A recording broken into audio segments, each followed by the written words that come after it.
أعوذ بالله من الشيطان الرجيم. بسم الله الرحمن الرحيم. ألف لام ميم. ذلك الكتاب لا ريب فيه هدى للمتقين الذين يؤمنون بالغيب ويقيمون الصلاة ومما رزقناهم ينفقون والذين يؤمنون بما أنزل إليك وما أنزل من قبلك وبالآخرة هم يوقنون أولئك على هدى من ربهم وأولئك هم المفلحون إن الذين كفروا سواء عليهم أأنذرتهم أم لم تنذرهم لا يؤمنون ختم الله على قلوبهم وعلى سمعهم وعلى أبصارهم غشاوة ولهم عذاب عظيم ومن الناس من يقول آمنا بالله وباليوم الآخر وما هم بمؤمنين يخادعون الله والذين آمنوا وما يخدعون إلا أنفسهم وما يشعرون في قلوبهم مرض فزادهم الله مرضا ولهم عذاب أليم بما كانوا يكذبون وإذا قيل لهم لا تفسدوا في الأرض قالوا إنما نحن مصلحون ألا إنهم هم المفسدون ولكن لا يشعرون وإذا قيل لهم آمنوا كما آمن الناس قالوا أنؤمن كما آمن السفهاء ألا إنهم هم السفهاء ولكن لا يعلمون وإذا لقوا الذين آمنوا قالوا آمنا وإذا خلوا إلى شياطينهم قالوا إنا معكم إنما نحن مستهزئون الله يستهزئ بهم ويمدهم في طغيانهم يعمهون أولئك الذين اشتروا الضلالة بالهدى فما ربحت تجارتهم وما كانوا مهتدين مثلهم كمثل الذي استوقد نارا فلما أضاءت ما حوله ذهب الله بنورهم وتركهم في ظلمات لا يبصرون صم بكم عمي فهم لا يرجعون أو كصيب من السماء فيه ظلمات ورعد وبرق يجعلون أصابعهم في آذانهم من الصواعق حذر الموت والله محيط بالكافرين يكاد البرق يخطف أبصارهم كلما أضاء لهم مشوا فيه وإذا أظلم عليهم قاموا ولو شاء الله لذهب بسمعهم وأبصارهم إن الله على كل شيء قدير يا أيها الناس اعبدوا ربكم الذي خلقكم والذين من قبلكم لعلكم تتقون الذي جعل لكم الأرض فراشا والسماء بناء وأنزل من السماء ماء فأخرج به من الثمرات رزقا لكم فلا تجعلوا لله أندادا وأنتم تعلمون وإن كنتم في ريب مما نزلنا على عبدنا فأتوا بسورة من مثله وادعوا شهداءكم من دون الله إن كنتم صادقين فإن لم تفعلوا ولن تفعلوا فاتقوا النار التي وقودها الناس والحجارة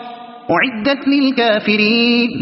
وبشر الذين آمنوا وعملوا الصالحات أن لهم جنات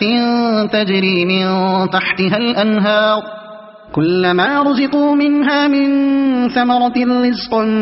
قالوا هذا الذي رزقنا من قبل وأتوا به متشابها ولهم فيها أزواج مطهرة وهم فيها خالدون إن الله لا يستحيي أن يضرب مثلا ما بعوضة فما فوقها فأما الذين آمنوا فيعلمون أنه الحق من ربهم وأما الذين كفروا فيقولون ماذا أراد الله بهذا مثلا يضل به كثيرا ويهدي به كثيرا وما يضل به إلا الفاسقين الذين ينقضون عهد الله من بعد ميثاقه ويقطعون ما أمر الله به أن يوصل ويفسدون في الأرض أولئك هم الخاسرون كيف تكفرون بالله وكنتم أمواتا فأحياكم ثم يميتكم ثم يحييكم ثم إليه ترجعون هو الذي خلق لكم ما في الأرض جميعا ثم استوى إلى السماء فسواهن 7 سماوات وهو بكل شيء عليم وإذ قال ربك للملائكة إني جاعل في الأرض خليفة قالوا أتجعل فيها من يفسد فيها ويسفك الدماء ونحن نسبح بحمدك ونقدس لك قال إني أعلم ما لا تعلمون وعلم آدم الأسماء كلها ثم عرضهم على الملائكة فقال أنبئوني بأسماء هؤلاء إن كنتم صادقين قالوا سبحانك لا علم لنا إلا ما علمتنا إنك أنت العليم الحكيم قال يا آدم أنبئهم بأسمائهم فلما أنبأهم بأسمائهم قال ألم أقل لكم إني أعلم غيب السماوات والأرض وأعلم ما تبدون وما كنتم تكتمون وإذ قلنا للملائكة اسجدوا لآدم فسجدوا إلا إبليس أبى واستكبر وكان من الكافرين وقلنا يا آدم اسكن أنت وزوجك الجنة وكلا منها رغدا حيث شئتما ولا تقربا هذه الشجرة فتكونا من الظالمين فأزلهما الشيطان عنها فأخرجهما مما كانا فيه وقلنا اهبطوا بعضكم لبعض عدو ولكم في الأرض مستقر ومتاع إلى حين فتلقى آدم من ربه كلمات فتاب عليه إنه هو التواب الرحيم قلنا اهبطوا منها جميعا فإما يأتينكم مني هدى فمن تبع هداي فلا خوف عليهم ولا هم يحزنون والذين كفروا وكذبوا بآياتنا أولئك أصحاب النار هم فيها خالدون يا بني إسرائيل اذكروا نعمتي التي أنعمت عليكم وأوفوا بعهدي أوف بعهدكم وإياي فارهبون وآمنوا بما أنزلت مصدقا لما معكم ولا تكونوا أول كافر به ولا تشتروا بآياتي ثمنا قليلا وإياي فاتقون ولا تلبسوا الحق بالباطل وتكتموا الحق وأنتم تعلمون وأقيموا الصلاة وآتوا الزكاة واركعوا مع الراكعين أتأمرون الناس بالبر وتنسون أنفسكم وأنتم تتلون الكتاب أفلا تعقلون واستعينوا بالصبر والصلاة وإنها لكبيرة إلا على الخاشعين الذين يظنون أنهم ملاقو ربهم وأنهم إليه راجعون يا بني إسرائيل اذكروا نعمتي التي أنعمت عليكم وأني فضلتكم على العالمين واتقوا يوما لا تجزي نفس عن نفس شيئا ولا يقبل منها شفاعة ولا يؤخذ منها عدل ولا هم ينصرون وإذ نجيناكم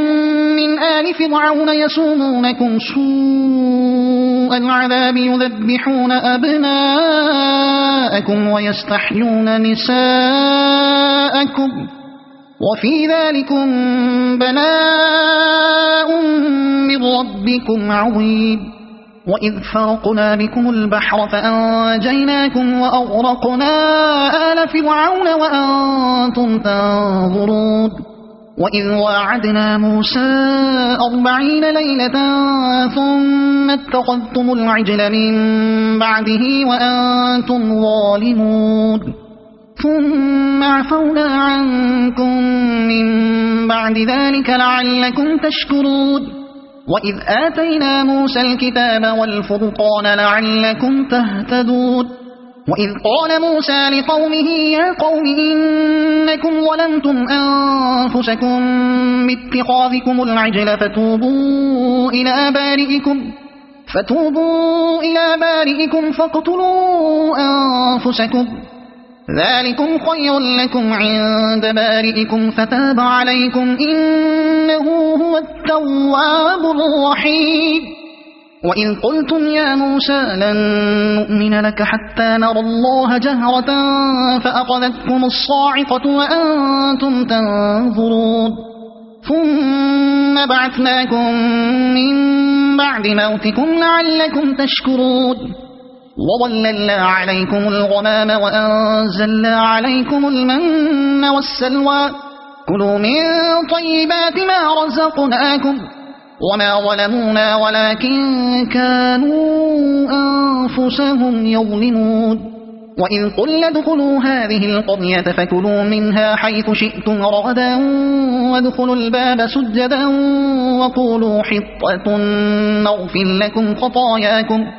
وسنزيد المحسنين فبدل الذين ظلموا قولا غير الذي قيل لهم فأنزلنا على الذين ظلموا رجزا من السماء بما كانوا يفسقون وإذ استسقى موسى لقومه فقل اضرب بعصاك الحجر فانفجرت منه 12 عينا قد علم كل أناس مشربهم كلوا واشربوا من رزق الله ولا تعثوا في الأرض مفسدين وإذ قلتم يا موسى لن نصبر على طعام واحد فادع لنا ربك يخرج لنا مما تنبت الأرض من بقلها وقثائها وفومها وعدسها وبصلها قال أتستبدلون الذي هو أدنى بالذي هو خير اهبطوا مصرا فإن لكم ما سألتم وضربت عليهم الذلة والمسكنة وباءوا بغضب من الله ذلك بأنهم كانوا يكفرون بآيات الله ويقتلون النبيين بغير الحق ذلك بما عصوا وكانوا يعتدون إن الذين آمنوا والذين هادوا والنصارى والصابئين من آمن بالله واليوم الآخر وعمل صالحا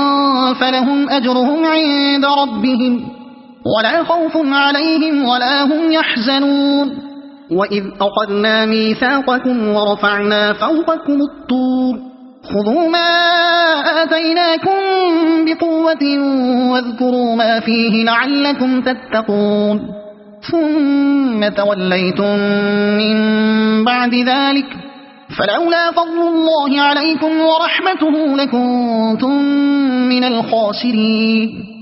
ولقد علمتم الذين اعتدوا منكم في السبت فقلنا لهم كونوا قردة خاسئين فجعلناها نكالا لما بين يديها وما خلفها وموعظة للمتقين. وإذ قال موسى لقومه إن الله يأمركم أن تذبحوا بقرة قالوا أتتخذنا هزوا قال أعوذ بالله أن أكون من الجاهلين. قالوا ادع لنا ربك يبين لنا ما هي قال إنه يقول إنها بقرة لا فارض ولا بكر عوان بين ذلك فافعلوا ما تؤمرون. قالوا ادع لنا ربك يبين لنا ما لونها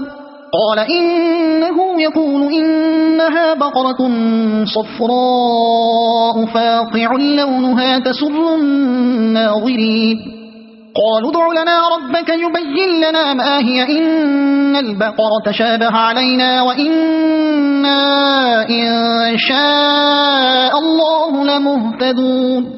قال إنه يقول إنها بقرة لا ذلول تثير الأرض ولا تسقي الحرث مسلمة لا شية فيها. قالوا الآن جئت بالحق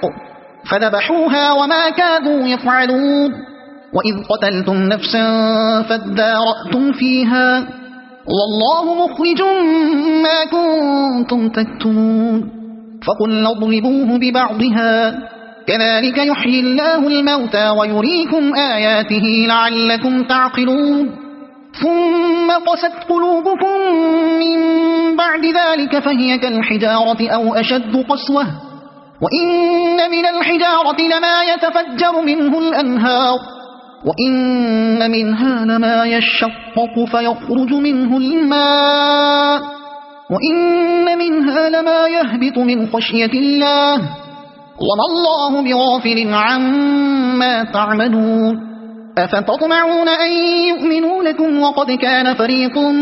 منهم يسمعون كلام الله ثم يحرفونه من بعد ما عقلوه وهم يعلمون. وإذا لقوا الذين آمنوا قالوا آمنا وإذا خلا بعضهم إلى بعض قالوا أتحدثونهم بما فتح الله عليكم ليحاجوكم به عند ربكم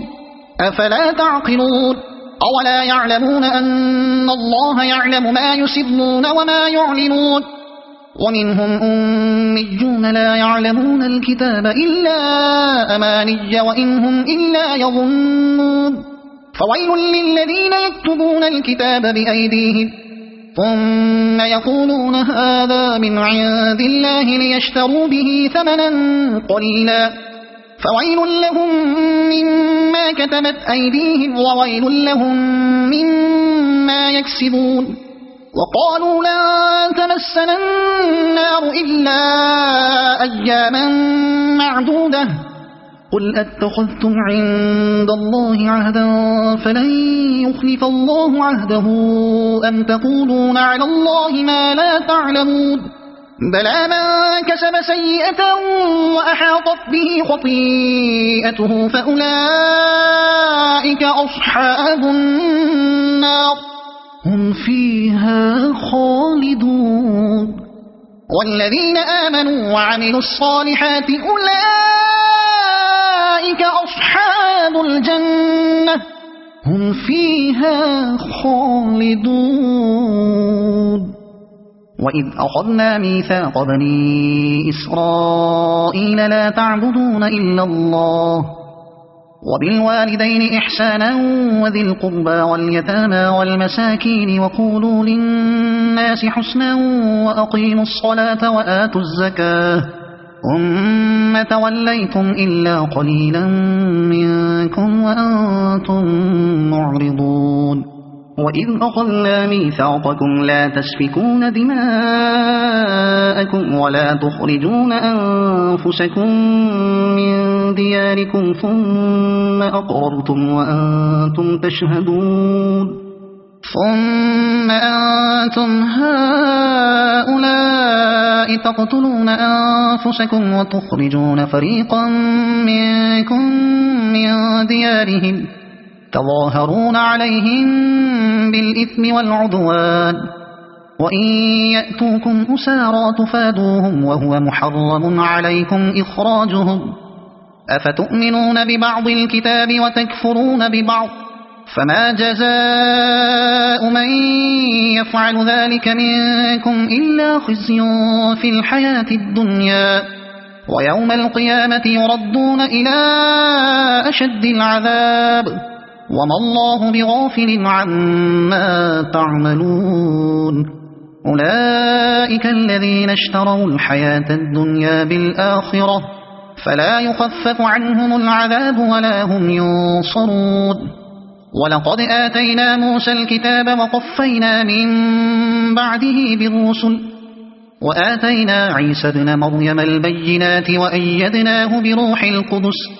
أفكلما جاءكم رسول بما لا تهوى أنفسكم استكبرتم ففريقا كذبتم وفريقا تقتلون وقالوا قلوبنا غلف بل لعنهم الله بكفرهم فقليلا ما يؤمنون ولما جاءهم كتاب من عند الله مصدق لما معهم وكانوا من قبل يستفتحون على الذين كفروا فلما جاءهم ما عرفوا كفروا به فلعنة الله على الكافرين بئس ما اشتروا به أنفسهم أن يكفروا بما أنزل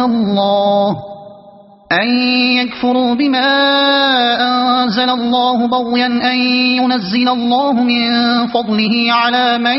يشاء من عباده فباءوا بغضب على غضب وللكافرين عذاب مهين وإذا قيل لهم آمنوا بما أنزل الله قالوا نؤمن بما أنزل علينا ويكفرون بما وراءه وهو الحق مصدقا لما معهم قل فلم تقتلون أنبياء الله من قبل إن كنتم مؤمنين ولقد جاءكم موسى بالبينات ثم اتخذتم العجل من بعده وأنتم ظالمون وإذ أخذنا ميثاقكم ورفعنا فوقكم الطور خذوا ما آتيناكم بقوة واسمعوا قالوا سمعنا وعصينا وأشربوا في قلوبهم العجل بكفرهم قل بئس ما يأمركم به إيمانكم إن كنتم مؤمنين قل إن كانت لكم الدار الآخرة عند الله خالصة من دون الناس فتمنوا الموت إن كنتم صادقين ولن يتمنوه أبدا بما قدمت أيديهم والله عليم بالظالمين ولتجدنهم أحرص الناس على حياة ومن الذين أشركوا يود أحدهم لو يعمر 1000 سنة وما هو بمزحزحه من العذاب أن يعمر والله بصير بما يعملون قل من كان عدوا لجبريل فإنه نزله على قلبك بإذن الله مصدقا لما بين يديه وهدى وبشرى للمؤمنين من كان عدوا لله وملائكته ورسله وجبريل وميكال فإن الله عدو للكافرين ولقد أنزلنا إليك آيات بينات وما يكفر بها إلا الفاسقون أو كلما عاهدوا عهدا نبذه فريق منهم بل أكثرهم لا يؤمنون ولما جاءهم رسول من عند الله مصدق لما معهم نبذ فريق من الذين أوتوا كتاب الله وراء ظهورهم كأنهم لا يعلمون واتبعوا ما تتلو الشياطين على ملك سليمان وما كفر سليمان ولكن الشياطين كفروا يعلمون الناس السحر وما أنزل على الملكين ببابل هاروت وماروت وما يعلمان من أحد حتى يقولا إنما نحن فتنة فلا تكفر فيتعلمون منهما ما يفرقون به بين المرء وزوجه وما هم بضارين به من أحد إلا بإذن الله ويتعلمون ما يضرهم ولا ينفعهم ولقد علموا لمن اشتراه ما له في الآخرة من خلاق ولبئس ما شروا به أنفسهم لو كانوا يعلمون ولو أنهم آمنوا واتقوا لمثوبة من عند الله خير لو كانوا يعلمون يا أيها الذين آمنوا لا تقولوا راعنا وقولوا انظرنا واسمعوا وللكافرين عذاب أليم ما يود الذين كفروا من أهل الكتاب ولا المشركين أن ينزل عليكم من خير من ربكم والله يختص برحمته من يشاء والله ذو الفضل العظيم ما ننسخ من آية أو ننسها نأت بخير منها أو مثلها ألم تعلم أن الله على كل شيء قدير ألم تعلم أن الله له ملك السماوات والأرض وما لكم من دون الله من ولي ولا نصير أم تريدون أن تسألوا رسولكم كما سئل موسى من قبل ومن يتبدل الكفر بالإيمان فقد ضل سواء السبيل ود كثير من أهل الكتاب لو يردونكم من بعد إيمانكم كفارا حسدا من عند أنفسهم من بعد ما تبين لهم الحق فاعفوا واصفحوا حتى يأتي الله بأمره إن الله على كل شيء قدير وأقيموا الصلاة وآتوا الزكاة وما تقدموا لأنفسكم من خير تجدوه عند الله إن الله بما تعملون بصير وقالوا لن يدخل الجنة إلا من كان هودا أو نصارى تلك أمانيهم قل هاتوا برهانكم إن كنتم صادقين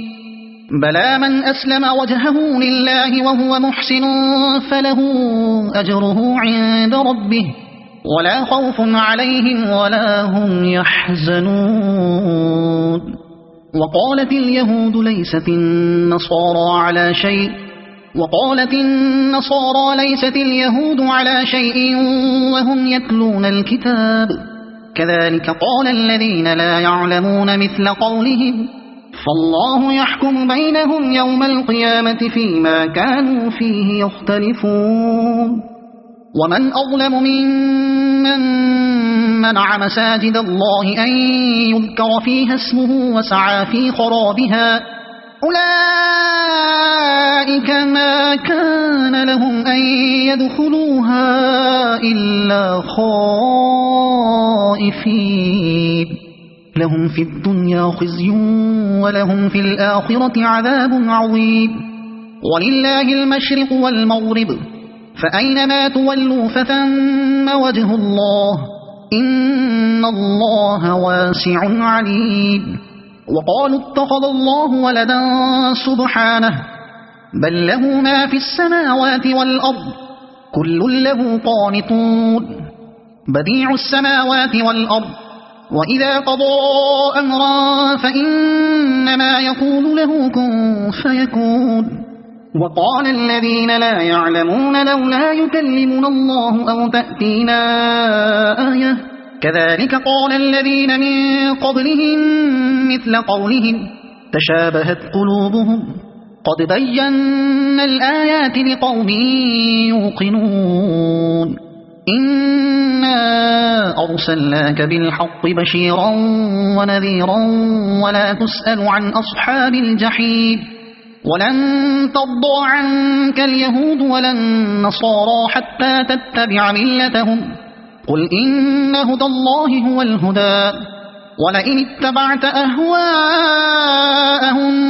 بعد الذي جاءك من العلم ما لك من الله من ولي ولا نصير. الذين آتيناهم الكتاب يتلونه حق تلاوته أولئك يؤمنون به ومن يكفر به فأولئك هم الخاسرون. يا بني إسرائيل اذكروا نعمتي التي أنعمت عليكم وأني فضلتكم على العالمين واتقوا يوما لا تجزي نفس عن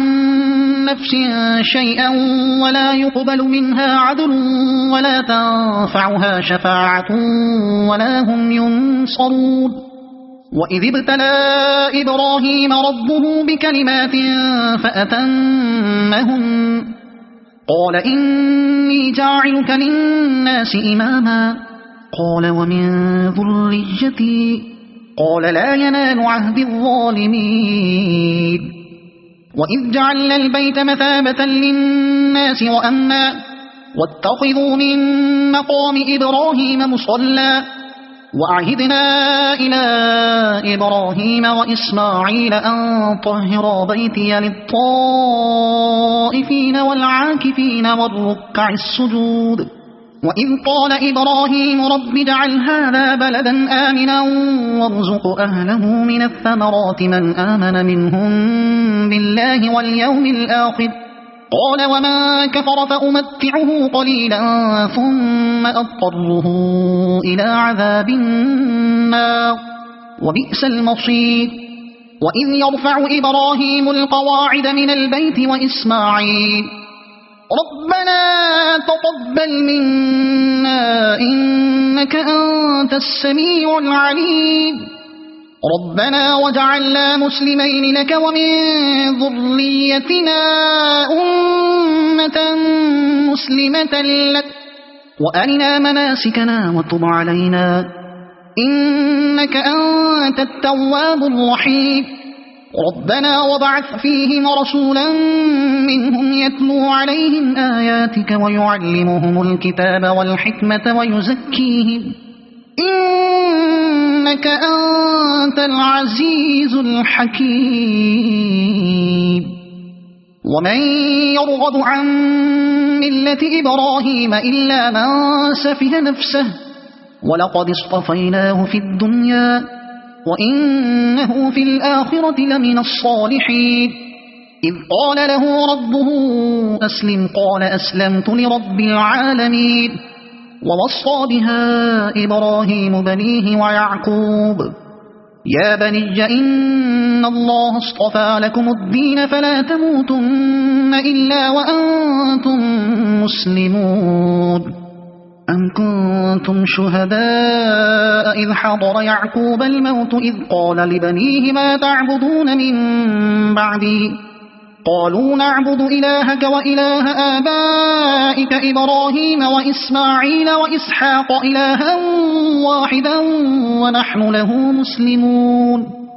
تلك أمة قد خلت لها ما كسبت ولكم ما كسبتم ولا تسألون عما كانوا يعملون. وقالوا كونوا هودا أو نصارى تهتدوا قل بل ملة إبراهيم حنيفا وما كان من المشركين قولوا آمنا بالله وما أنزل إلينا وما أنزل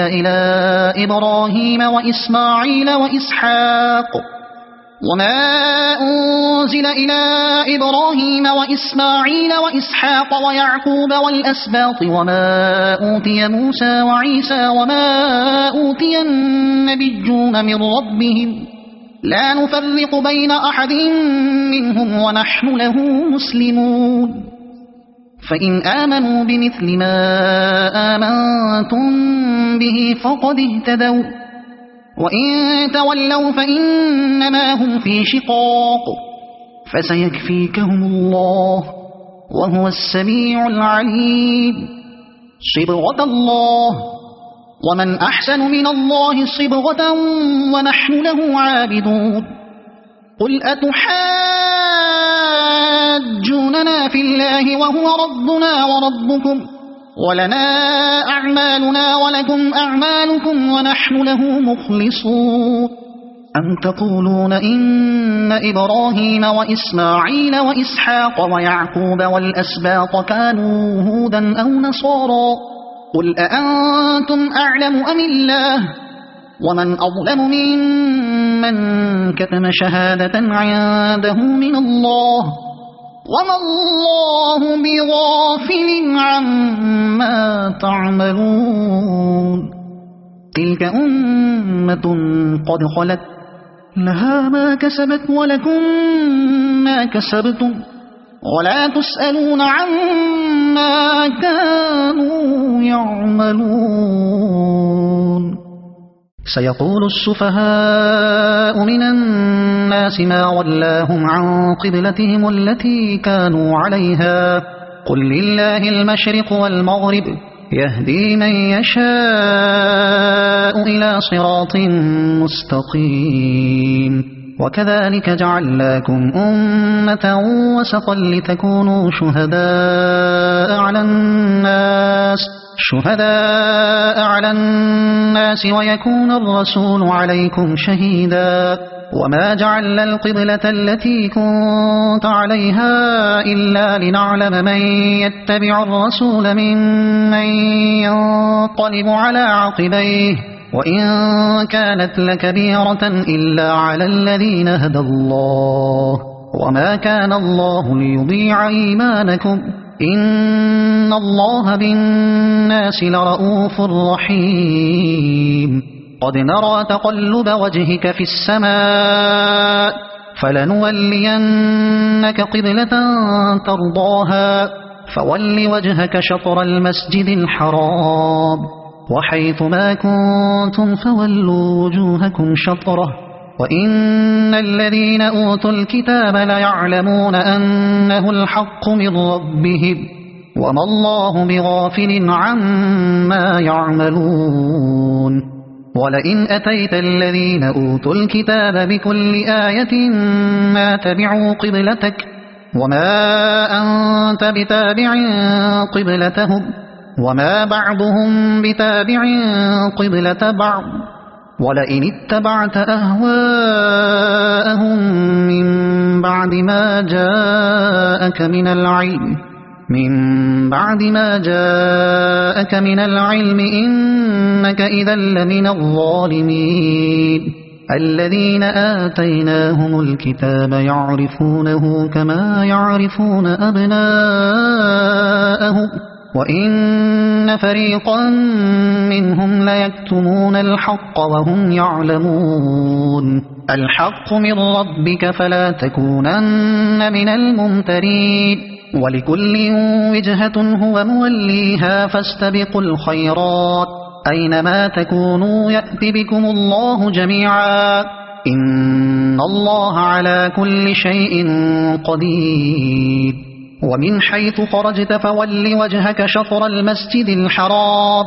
وإنه للحق من ربك وما الله بغافل عما تعملون ومن حيث خرجت فول وجهك شطر المسجد الحرام وحيث ما كنتم فولوا وجوهكم شطره لئلا يكون للناس عليكم حجة إلا الذين ظلموا منهم فلا تخشوهم واخشوني ولأتم نعمتي عليكم ولعلكم تهتدون كما أرسلنا فيكم رسولا منكم يتلو عليكم آياتنا ويزكيكم ويعلمكم الكتاب والحكمة ويعلمكم ما لم تكونوا تعلمون فاذكروني أذكركم واشكروا لي ولا تكفرون يا أيها الذين آمنوا استعينوا بالصبر والصلاة إن الله مع الصابرين ولا تقولوا لمن يقتل في سبيل الله أموات بل أحياء ولكن لا تشعرون ولنبلونكم بشيء من الخوف والجوع ونقص من الأموال والأنفس والثمرات وبشر الصابرين الذين إذا أصابتهم مصيبة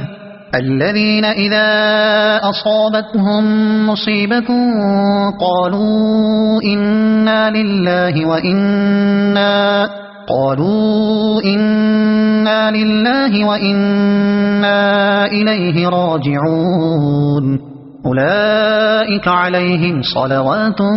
من ربهم ورحمة وأولئك هم المهتدون إن الصفا والمروة من شعائر الله فمن حج البيت أو اعتمر فلا جناح عليه أن يطوف بهما ومن تطوع خيرا فإن الله شاكر عليم إن الذين يكتمون ما أنزلنا من البينات والهدى من بعد ما بيناه للناس في الكتاب أولئك يلعنهم الله ويلعنهم اللاعنون إلا الذين تابوا وأصلحوا وبينوا فأولئك أتوب عليهم وأنا التواب الرحيم إن الذين كفروا وماتوا وهم كفار أولئك عليهم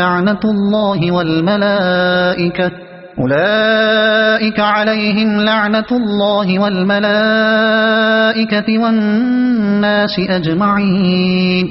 خالدين فيها لا يخفف عنهم العذاب ولا هم ينظرون وإلهكم إله واحد لا إله إلا هو الرحمن الرحيم إن في خلق السماوات والأرض واختلاف الليل والنهار والفلك التي تجري في البحر بما ينفع الناس وما أنزل الله من السماء من ماء فأحيا به الأرض بعد موتها وبث فيها من كل دابة وتصريف الرياح والسحاب المسخر بين السماء والأرض لآيات لقوم يعقلون ومن الناس من يتخذ من دون الله أندادا يحبونهم كحب الله والذين آمنوا أشد حبا لله ولو يرى الذين ظلموا إذ يرون العذاب أن القوة لله جميعا وأن الله شديد العذاب إذ تبرأ الذين اتبعوا من الذين اتبعوا ورأوا العذاب وتقطعت بهم الأسباب وقال الذين اتبعوا لو أن لنا كرة فنتبرأ منهم كما تبرأوا منا كذلك يريهم الله أعمالهم حسرات عليهم وما هم بخارجين من النار يا أيها الناس كلوا مما في الأرض حلالا طيبا ولا تتبعوا خطوات الشيطان إنه لكم عدو مبين إنما يأمركم بالسوء والفحشاء وأن تقولوا على الله ما لا تعلمون وإذا قيل لهم اتبعوا ما أنزل الله قالوا بل نتبع ما ألفينا عليه آباءنا أولو كان آباؤهم لا يعقلون شيئا ولا يهتدون ومثل الذين كفروا كمثل الذي ينعق بما لا يسمع إلا دعاء ونداء صم بكم عمي فهم لا يعقلون يا أيها الذين آمنوا كلوا من طيبات ما رزقناكم واشكروا لله إن كنتم إياه تعبدون إنما حرم عليكم الميتة والدم ولحم الخنزير وما أهل به لغير الله فمن اضطر غير باغ ولا عاد فلا إثم عليه إن الله غفور رحيم إن الذين يكتمون ما أنزل الله من الكتاب ويشترون به ثمنا قليلا أولئك ما يأكلون في بطونهم إلا النار ولا يكلمهم الله يوم القيامة ولا يزكيهم ولهم عذاب أليم أولئك الذين اشتروا الضلالة بالهدى والعذاب بالمغفرة فما أصبرهم على النار ذلك بأن الله نزل الكتاب بالحق وإن الذين اختلفوا في الكتاب لفي شقاق بعيد ليس البر أن تولوا وجوهكم قبل المشرق والمغرب ولكن البر من آمن بالله واليوم الآخر والملائكة والكتاب والنبيين وآتى المال على حبه ذوي القربى واليتامى والمساكين وابن السبيل والسائلين وفي الرقاب وأقام الصلاة وآتى الزكاة والموفون بعهدهم إذا عاهدوا والصابرين في البأساء والضراء وحين البأس أولئك الذين صدقوا وأولئك هم المتقون يا أيها الذين آمنوا كتب عليكم القصاص في القتلى الحر بالحر والعبد بالعبد والأنثى بالأنثى فمن عفي له من أخيه شيء فاتباع بالمعروف وأداء إليه بإحسان ذلك تخفيف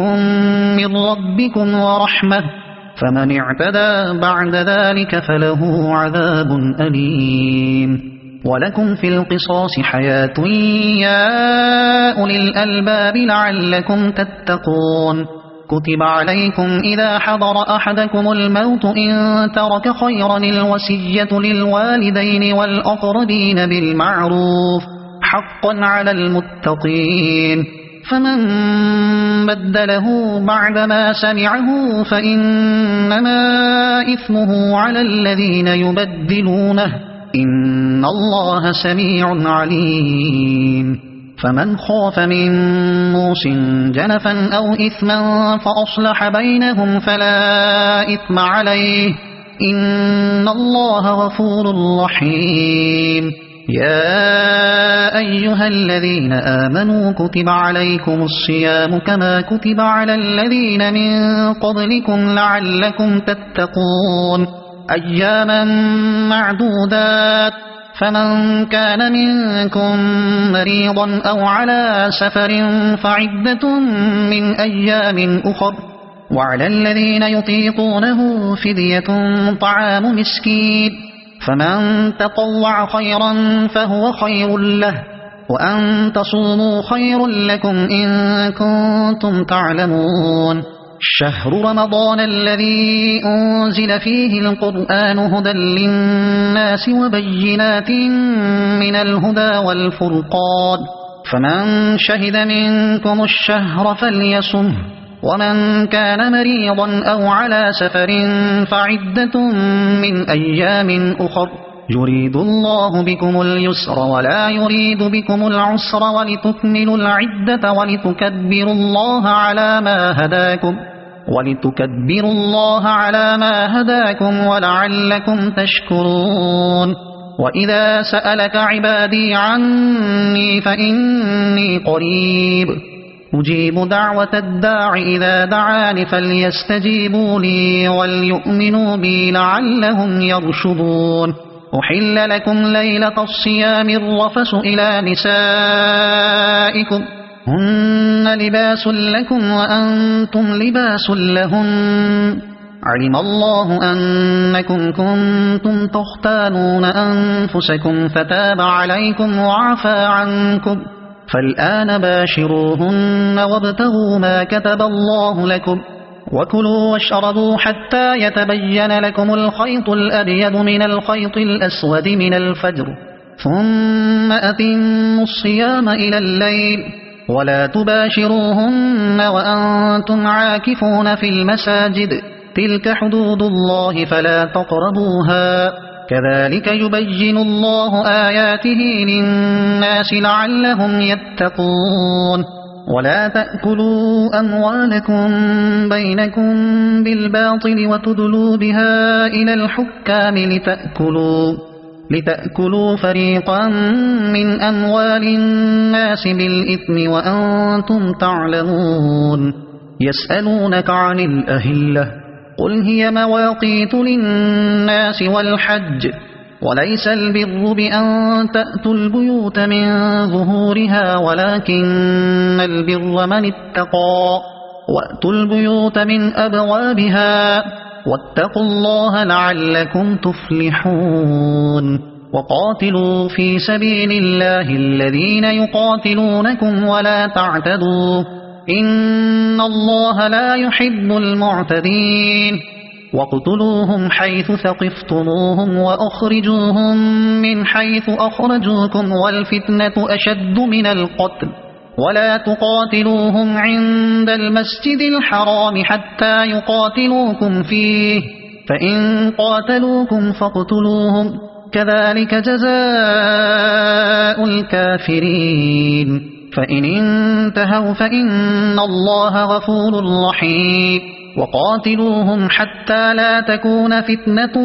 ويكون الدين لله، فإن انتهوا فلا عدوان إلا على الظالمين. الشهر الحرام بالشهر الحرام والحرمات قصاص، فمن اعتدى عليكم فاعتدوا عليه بمثل ما اعتدى عليكم، واتقوا الله واعلموا أن الله مع المتقين. وأنفقوا في سبيل الله ولا تلقوا بأيديكم إلى التهلكة وأحسنوا إن الله يحب المحسنين. وأتموا الحج والعمرة لله، فإن أحصرتم فما استيسر من الهدي، ولا تحلقوا رؤوسكم حتى يبلغ الهدي محله، فمن كان منكم مريضا أو به أذى من رأسه ففدية من صيام أو صدقة أو نسك، فإذا أمنتم فمن تمتع بالعمرة إلى الحج فما استيسر من الهدي، فمن لم يجد فصيام 3 أيام في الحج و7 إذا رجعتم، تلك 10 كاملة، ذلك لمن لم يكن أهله حاضر المسجد الحرام. واتقوا الله واعلموا أن الله شديد العقاب. الحج أشهر معلومات، فمن فرض فيهن الحج فلا رفث ولا فسوق ولا جدال في الحج، وما تفعلوا من خير يعلمه الله وتزودوا فإن خير الزاد التقوى واتقون يا أولي الألباب ليس عليكم جناح أن تبتغوا فضلا من ربكم فإذا أفضتم من عرفات فاذكروا الله عند المشعر الحرام واذكروه كما هداكم وإن كنتم من قبله لمن الضالين ثم أفيضوا من حيث أفاض الناس واستغفروا الله إن الله غفور رحيم فإذا قضيتم مناسككم فاذكروا الله كذكركم آباءكم أو أشد ذكرا فمن الناس من يقول ربنا آتنا في الدنيا وما له في الآخرة من خلاق ومنهم من يقول ربنا آتنا في الدنيا حسنة وفي الآخرة حسنة وقنا عذاب النار أولئك لهم نصيب مما كسبوا والله سريع الحساب واذكروا الله في أيام معدودات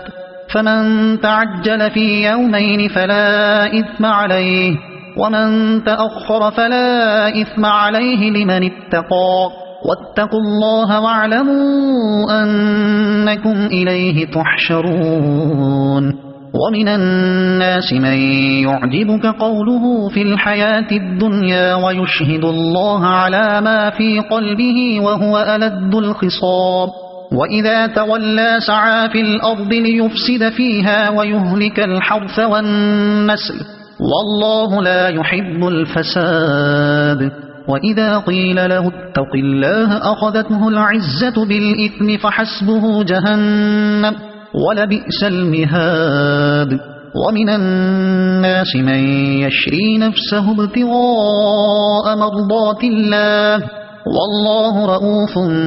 بالعباد يا أيها الذين آمنوا ادخلوا في السلم كافة ولا تتبعوا خطوات الشيطان إنه لكم عدو مبين فإن زللتم من بعد ما جاءتكم البينات فاعلموا أن الله عزيز حكيم هل ينظرون إلا أن يأتيهم الله في ظلل من الغمام والملائكة وقضي الأمر وإلى الله ترجع الأمور سل بني إسرائيل كم آتيناهم من آية بينة ومن يبدل نعمة الله من بعد ما جاءته فإن الله شديد العقاب زين للذين كفروا الحياة الدنيا ويسخرون من الذين آمنوا والذين اتقوا فوقهم يوم القيامة والله يرزق من يشاء بغير حساب كان الناس أمة واحدة فبعث الله النبيين مبشرين ومنذرين وأنزل معهم الكتاب بالحق ليحكم بين الناس فيما اختلفوا فيه وما اختلف فيه إلا الذين أوتوه من بعد ما جاءتهم البينات بغيا بينهم فهدى الله الذين آمنوا لما اختلفوا فيه من الحق بإذنه والله يهدي من يشاء إلى صراط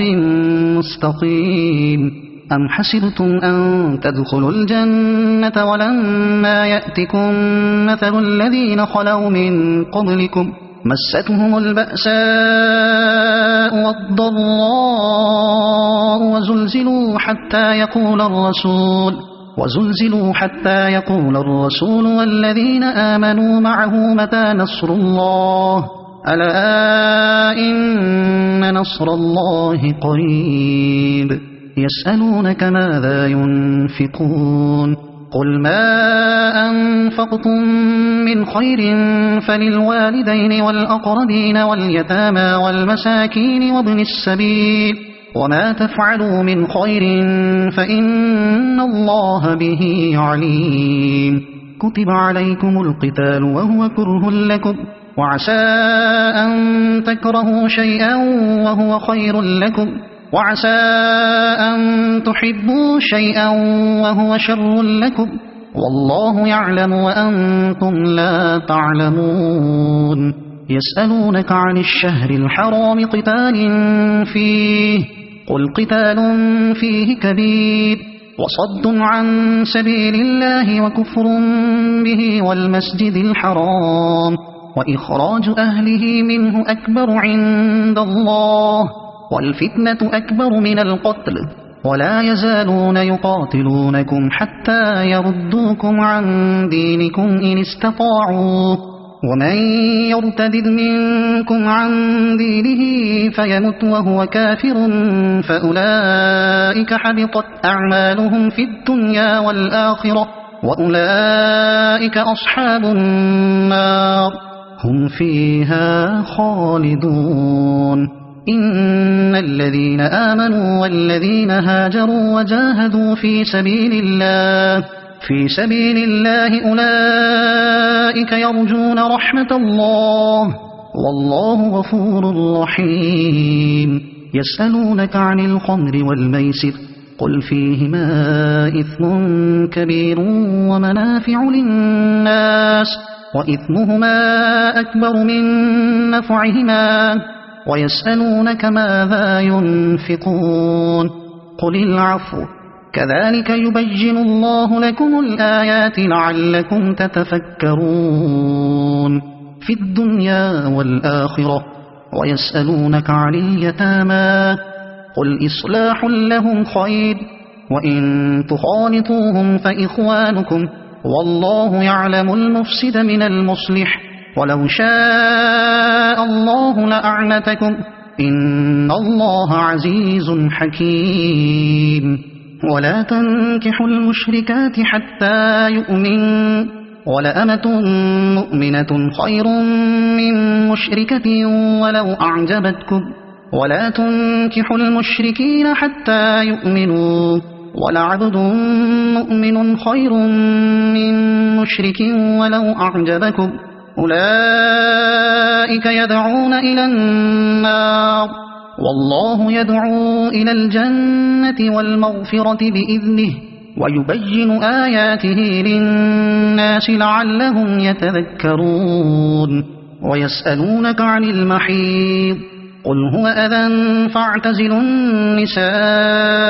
في المحيض ولا تقربوهن حتى يطهرن فإذا تطهرن فأتوهن من حيث أمركم الله إن الله يحب التوابين ويحب المتطهرين نساؤكم حرث لكم فأتوا حرثكم أنا شئتم وقدموا لأنفسكم واتقوا الله واعلموا أنكم ملاقوه وبشر المؤمنين ولا تجعلوا الله عرضة لأيمانكم أن تبروا وتتقوا وتصلحوا بين الناس والله سميع عليم لا يؤاخذكم الله باللغو في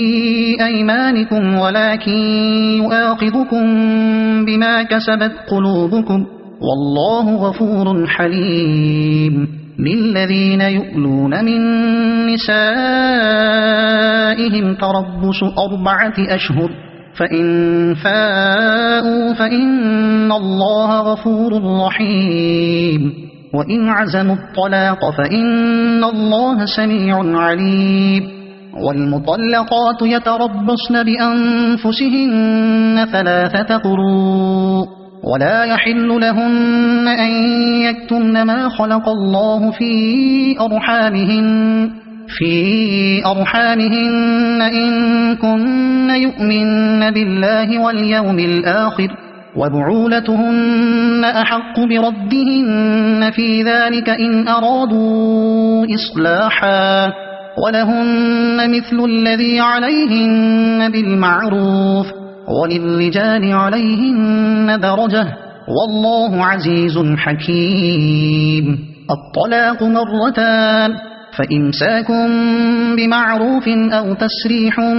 بإحسان. ولا يحل لكم أن تأخذوا مما آتيتموهن شيئا إلا أن يخافا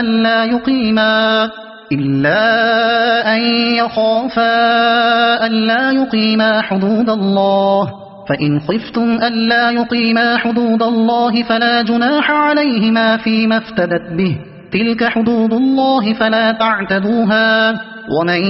يتعد حدود الله فأولئك هم الظالمون. فإن طلقها فلا تحل له من بعد حتى تنكح زوجا غيره، فإن طلقها فلا جناح عليهما أن يتراجعا إن ظنا أن يقيما حدود الله، وتلك حدود الله يبينها لقوم يعلمون. وإذا طلقتم النساء فبلغن أجلهن فأمسكوهن بمعروف أو سرحوهن بمعروف، ولا تمسكوهن ضرارا لتعتدوا، ومن يفعل ذلك فقد ظلم نفسه.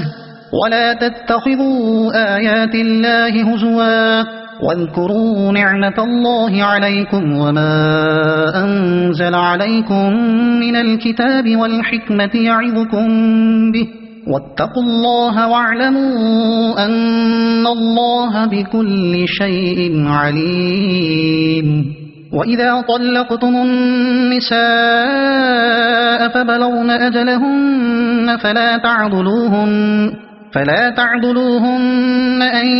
ينكحن أزواجهن إذا تراضوا بينهم بالمعروف، ذلك يوعظ به من كان منكم يؤمن بالله واليوم الآخر، ذلكم أزكى لكم وأطهر، والله يعلم وأنتم لا تعلمون. والوالدات يرضعن أولادهن حولين كاملين لمن أراد أن يتم الرضاعة، وعلى المولود له رزقهن وكسوتهن بالمعروف، لا تكلف نفس إلا وسعها، لا تضار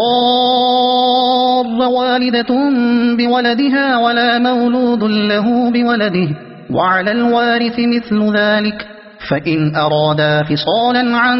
تراض منهما وتشاور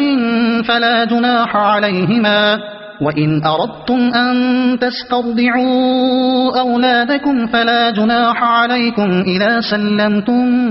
ما آتيتم بالمعروف، واتقوا الله واعلموا أن الله بما تعملون بصير. والذين يتوفون منكم ويذرون أزواجا يتربصن بأنفسهن 4 أشهر وعشرا، فإذا بلغن أجلهن فلا جناح عليكم فيما فعلن في أنفسهن بالمعروف، والله بما تعملون خبير. ولا جناح عليكم فيما عرضتم به من خطبة النساء أو أكننتم في أنفسكم، علم الله أنكم ستذكرونهن ولكن لا تواعدوهن سرا إلا أن تقولوا قولا معروفا، ولا تعزموا عقدة النكاح حتى يبلغ الكتاب أجله، واعلموا أن الله يعلم ما في أنفسكم فاحذروه، واعلموا أن الله غفور حليم. لا جناح عليكم إن طلقتم النساء ما لم تمسوهن أو تفرضوا لهن فريضة، ومتعوهن على الموسع قدره وعلى المقتر قدره متاعا بالمعروف حقا على المحسنين. وإن طلقتموهن من قبل أن تمسوهن وقد فرضتم لهن فريضة فنصف ما فرضتم إلا أن يعفون أو يعفو الذي بيده عقدة النكاح وأن تعفوا أقرب للتقوى ولا تنسوا الفضل بينكم إن الله بما تعملون بصير حافظوا على الصلوات والصلاة الوسطى وقوموا لله قانتين فإن خفتم فرجالا أو ركبانا فإذا أمنتم فاذكروا الله كما علمكم ما لم تكونوا تعلمون والذين يتوفون منكم ويذرون أزواجا وصية لأزواجهم متاعا إلى الحول غير إخراج فإن خرجن فلا جناح عليكم فيما فعل في أنفسهن من معروف والله عزيز حكيم وللمطلقات متاع بالمعروف حقا على المتقين كذلك يبين الله لكم آياته لعلكم تعقلون ألم تر إلى الذين خرجوا من ديارهم وهم ألوف حذر الموت فقال لهم الله موتوا ثم أحياهم إن الله لذو فضل على الناس ولكن أكثر الناس لا يشكرون وقاتلوا في سبيل الله واعلموا أن الله سميع عليم من ذا الذي يقرض الله قرضا حسنا فيضاعفه له أضعافا كثيرة والله يقبض ويبسط وإليه ترجعون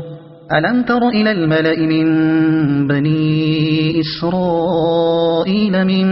بعد موسى إذ قالوا لنبي له مبعث لنا ملكا نقاتل في سبيل الله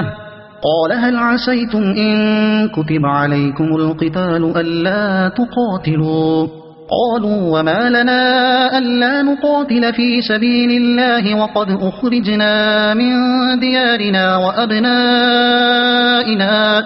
فلما كتب عليهم القتال تولوا إلا قليلا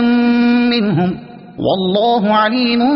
بالظالمين وقال لهم نبيهم إن الله قد بعث لكم طالوت ملكا قالوا أنى يكون له الملك علينا ونحن أحق بالملك منه ولم يؤت سعة من المال قال إن الله اصطفاه عليكم وزاده بسطة في العلم والجسم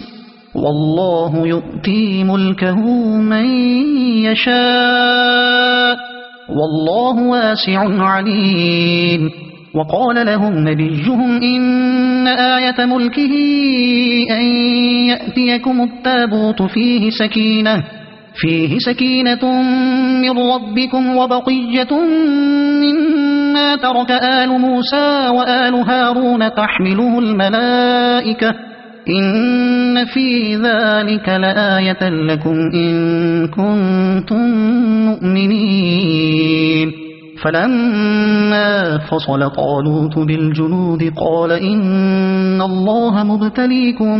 بنهر فمن شرب منه فليس مني ومن لم يطعمه فإنه مني إلا من اغترف غرفة بيده فشربوا منه إلا قليلا منه فلما جاوزه هو والذين آمنوا معه قالوا لا طاقة لنا اليوم بجالوت وجنوده قال الذين يظنون أنهم ملاقوا الله كم من فئة قليلة غلبت فئة كثيرة بإذن الله والله مع الصابرين ولما برزوا لجالوت وجنوده قالوا ربنا أفرغ علينا صبرا وثبت أقدامنا وانصرنا على القوم الكافرين فهزموهم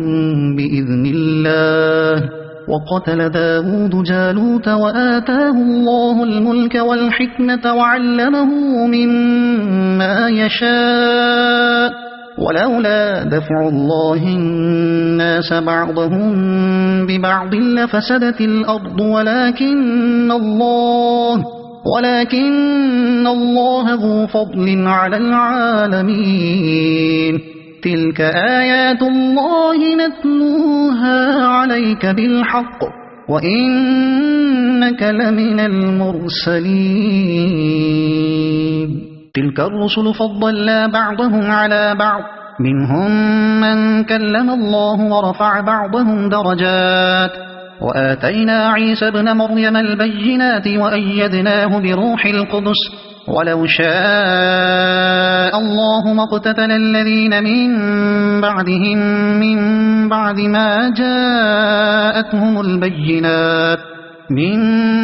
ما جاءتهم البينات ولكن اختلفوا فمنهم من آمن ومنهم من كفر ولو شاء الله ما اقتتلوا ولكن الله يفعل ما يريد. يا أيها الذين آمنوا أنفقوا مما رزقناكم من قبل أن يأتي يوم لا بيع فيه ولا خلة ولا شفاعة والكافرون هم الظالمون. الله لا إله إلا هو الحي القيوم لا تأخذه سنة ولا نوم له ما في السماوات وما في الأرض من ذا الذي يشفع عنده إلا بإذنه يعلم ما بين أيديهم وما خلفهم ولا يحيطون بشيء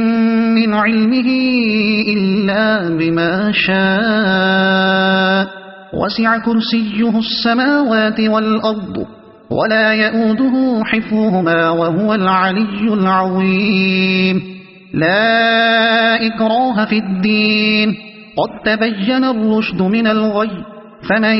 يكفر بالطاغوت ويؤمن بالله فقد استمسك بالعروة الوثقى لا انفصام لها والله سميع عليم. الله ولي الذين آمنوا يخرجهم من الظلمات إلى النور والذين كفروا أولياؤهم الطاغوت يخرجونهم من النور إلى الظلمات أولئك أصحاب النار هم فيها خالدون. ألم تر إلى الذي حاج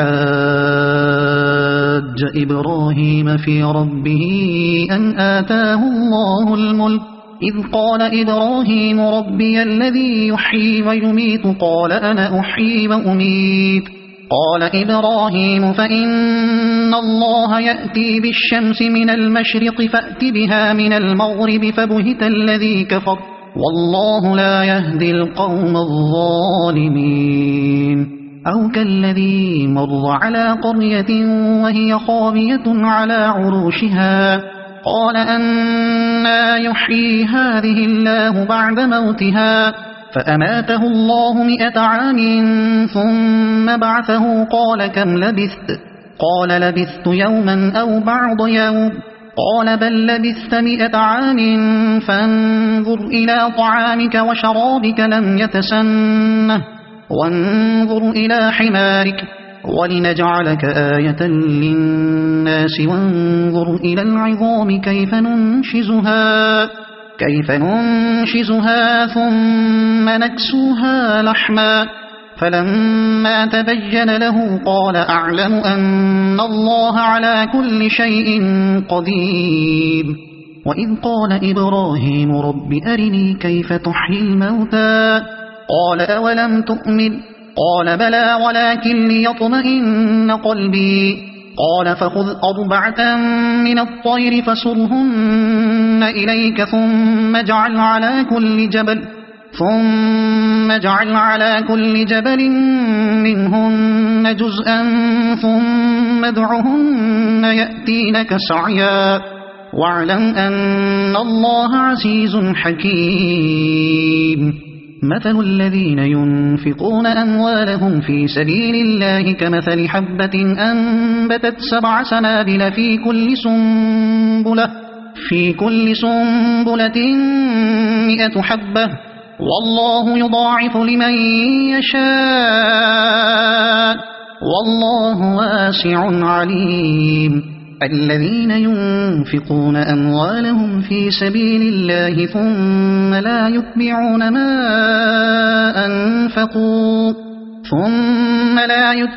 ما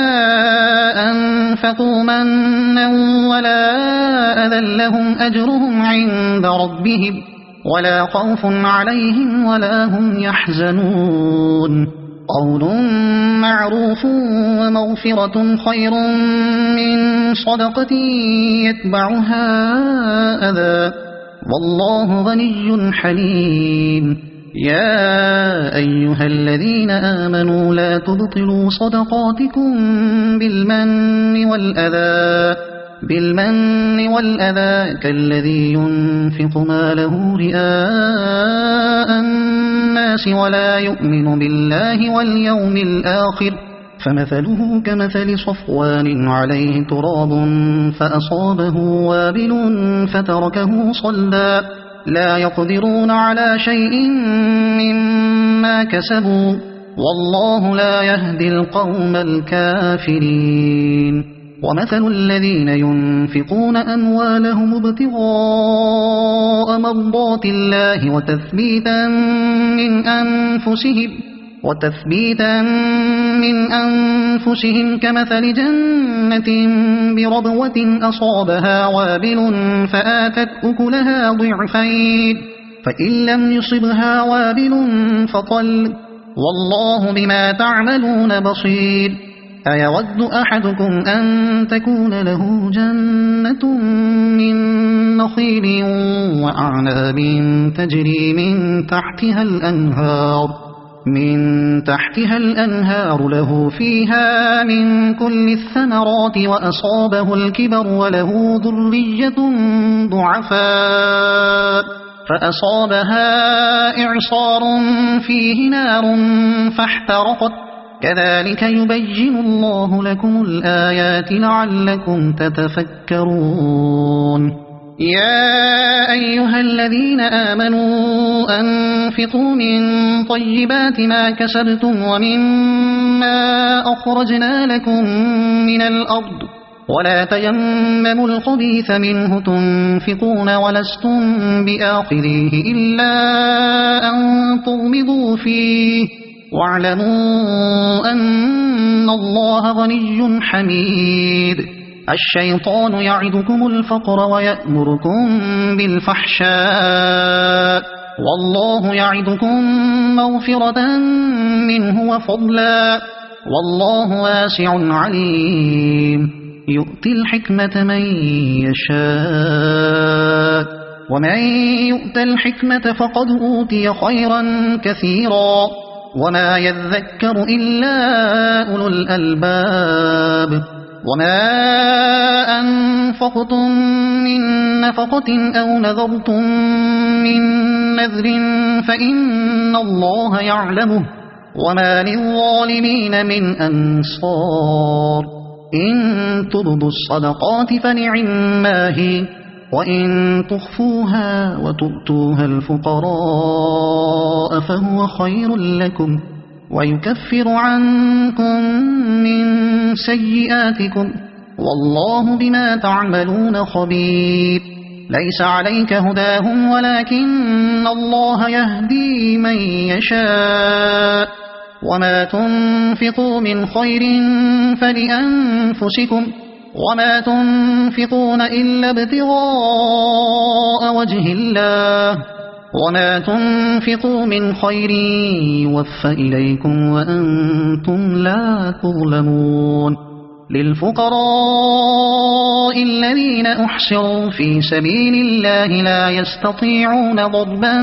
في الأرض يحسبهم الجاهل أغنياء من التعفف تعرفهم بسيماهم لا يسألون الناس إلحافا وما تنفقوا من خير فإن الله به عليم الذين ينفقون أموالهم بالليل والنهار سرا وعلانية فلهم أجرهم عند ربهم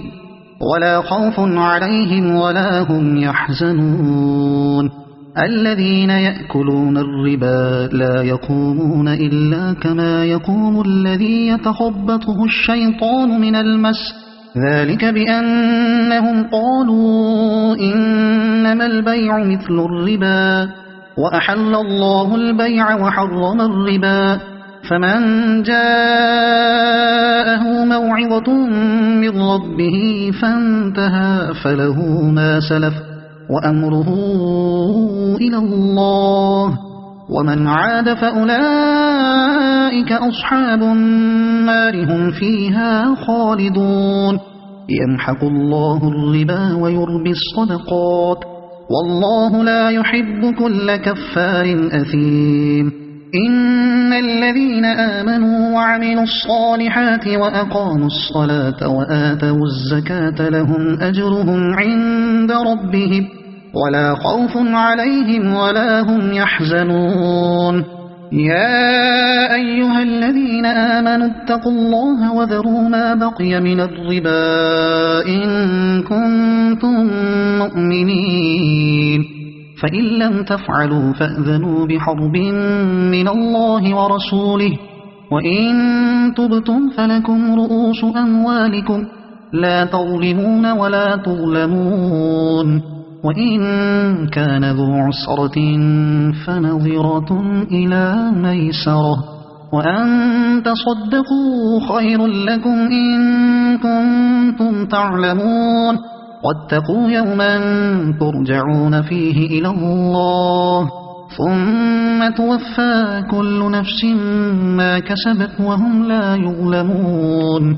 يا أيها الذين آمنوا إذا تداينتم بدين إلى أجل مسمى فاكتبوه وليكتب بينكم كاتب بالعدل ولا يأب كاتب أن يكتب كما علمه الله فليكتب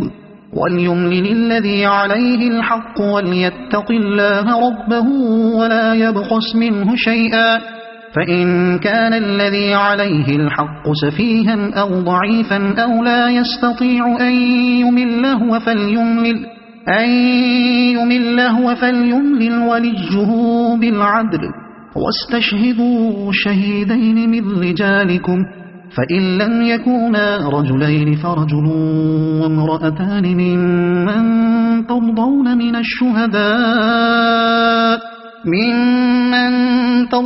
من الشهداء أن تضل إحداهما فتذكر إحداهما الأخرى ولا يأبى الشهداء إذا ما دعوا ولا تسأموا أن تكتبوه صغيرا أو كبيرا إلى أجله ذلكم أقسط عند الله وأقوم للشهادة وأدنى ألا ترتابوا إلا أن تكون تجارة حاضرة تديرونها بينكم فليس عليكم جناح ألا تكتبوها وأشهدوا إذا تبايعتم ولا يضار كاتب ولا شهيد وإن تفعلوا فإنه فسوق بكم واتقوا الله ويعلمكم الله والله بكل شيء عليم وإن كنتم على سفر ولم تجدوا كاتبا فرهان مقبوضة فإن أمن بعضكم بعضا فليؤد الذي اؤتمن أمانته وليتق الله ربه ولا تكتموا الشهادة ومن يكتمها فإنه آثم قلبه والله بما تعملون عليم. لله ما في السماوات وما في الأرض وإن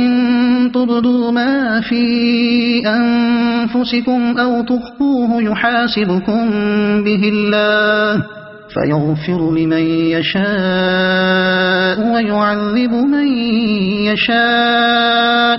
والله على كل شيء قدير. آمن الرسول بما أنزل إليه من ربه والمؤمنون كل آمن بالله وملائكته وكتبه ورسله لا نفرق بين أحد من رسله وقالوا سمعنا وأطعنا غفرانك ربنا وإليك المصير. لا يكلف الله نفسا إلا وسعها لها ما كسبت وعليها ما اكتسبت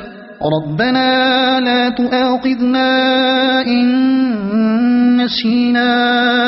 أو أخطأنا ربنا ولا تحمل علينا إصرا كما حملته على الذين من قبلنا ربنا ولا تحملنا ما لا طاقة لنا به واعف عنا واغفر لنا وارحمنا أنت مولانا فانصرنا على القوم الكافرين. صدق الله العظيم.